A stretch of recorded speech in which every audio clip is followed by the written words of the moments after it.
Hi dear student, welcome to Maths Educator Ashish sir. हम standard 10th के math के chapter number 1 real number chapter के most important question true false question solve करने के लिए जा रहे हैं। तो हमारे पास क्वेश्चन है √3 माइनस रूट 2 माइनस √3 और √2 plus √3 is an irrational number. अगस्त 2020 के एग्जाम में पूछा गया क्वेश्चन है। इसका सॉल्यूशन स्टार्ट करें उससे पहले यदि अभी तक आप लोगों ने हमारे चैनल को सब्सक्राइब नहीं किया है तो चैनल को सब्सक्राइब कीजिए, वीडियो को लाइक कीजिए और मैक्सिमम फ्रेंड के साथ शेयर करना भूलना नहीं। यहाँ पे √2 और √3 यानी कि a माइनस बी के टर्म में है और a वाला a प्लस बी के टर्म में है। तो यहाँ पे a plus b a minus b यानी कि क्या होता है a square minus b square होता है। तो यहाँ पे क्या होगा √2 का स्क्वायर माइनस √3 का स्क्वायर।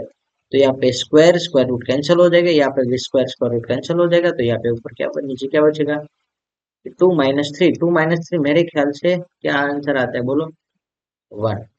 तो 1 कैसा नंबर है प्राइम सॉरी रैशनल है कि इरेशनल। तो 1 है वो रैशनल नंबर है। कैसा है रैशनल नंबर। और ऊपर क्या दिया है इज इरेशनल नंबर।